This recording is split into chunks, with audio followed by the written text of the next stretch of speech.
Swami ji, tumour का क्या कोई मोटापे से भी कनेक्शन है, ये हम जानना चाह रहे थे, क्योंकि शरीर में जब ज़्यादा वजन हो या फिर फैट ज़्यादा बनने लगे, इससे शरीर में गांठ बन जाती है। और अगर ऐसा है तो स्वामी जी, अब वजन को कंट्रोल करने के लिए भी एक सेशन करवा दीजिए। हालांकि आपने शुरुआत तो कर ही दी थी, लेकिन जो बाकी बचे उनको भी आप इसमें हम जोड़ लेते हैं।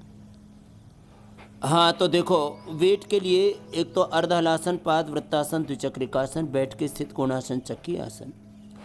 जो एक्सेस फैट सेल्स है ना, वही फैट सेल्स डिपॉजिट होकर के ट्यूमर का निर्माण करते हैं। हाथों में, पैरों में लाइपोमा, पेट में, पीठ में, पूरे शरीर में। फिर पहले बेनाइन ट्यूमर, फिर मैलिग्नेंट ट्यूमर, फिर टीबी वाली ट्यूमर, फिर ब्रेन ट्यूमर।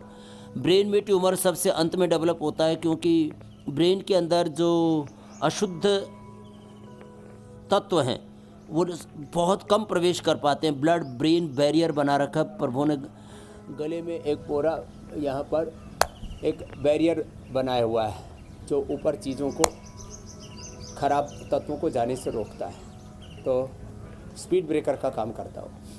फिर भी जिनको भी मोटापा है वो सुबह उठ करके गोधन अर्क पिए, त्रिफला पिए, मेदो हरबटी लें, वेटगो लें, अश्वगंधा के पत्ते खाएं, लौकी का जूस पिएं, पेठे का जूस पिएं। थोड़े दिन तक अनाज, नमक, मीठा बंद कर दें। शाक, सब्जियां, फल, और फल में आम और केला थोड़ा खाना। आधा आम खा लिया, आधा एक केला खा लिया बस।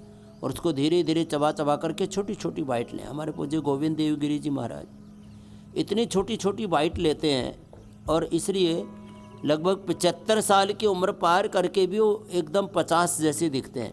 ये है योग की महिमा, यह है संयम की महिमा, यह है रित भूख, हित भूख, मित भूख। आहार को चबा चबा करके खाना, कम खाना, अपने प्रकृति के अनुरूप, प्रकृतिचर्या, दिनचर्या, ऋतुचर्या, अध्यात्मचर्या, ये आयुर्वेद चर्या के अनुसार हम जीवन जिए ना, तो फिर कोई समस्या ही नहीं है। तो मोटापा, ये सच है कि कहीं पर भी जो ट्यूमर होता है उसमें एक अपना योगदान देता है, क्योंकि ये access fat cells, unhealthy fat cells, यही तो डिपॉजिट होकर ट्यूमर को बनाते हैं। और हम यदि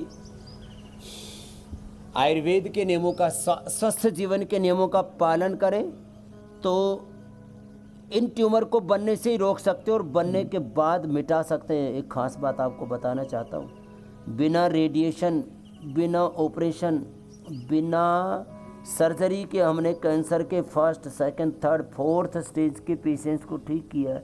और ये आज से नहीं, पिछले 35 सालों से ये काम हम कर रहे हैं। तो ये साधारण घटना नहीं है। तो मोटापा के लिए मैंने पहले भी अभ्यास बताए थे। वापस स्थित कोणासन, बैठ करके चक्की आसन, पश्चिमोत्तानासन, उल्टे लेट करके भुजंगासन, शलभासन, सीधे लेट करके अर्धलासन, पाद वृत्तासन, द्विचक्रिकासन, ये आसन तो करने ही हैं। और हाँ, ब्रेन ट्यूमर का कारण रेडिएशन है, ब्रेन ट्यूमर का कारण नेगेटिव थिंकिंग, ओवर थिंकिंग है, उससे भी बचना पड़ेगा। और इसके लिए डिजिटल डिटॉक्स के लिए रात को 8 बजे से लेकर के सुबह 8 बजे तक 12 घंटा, जैसे हम इंटरमीडिएट फास्टिंग करते हैं, तो ऐसे फ़ोन से दूरी बनाएं, गैजेट से दूरी बनाएं। स्वामी जी, तो ऐसा लगता है आप मन की बात पढ़ लेते हैं। अपने साथ भी वक्त गुजारें। पता नहीं कहाँ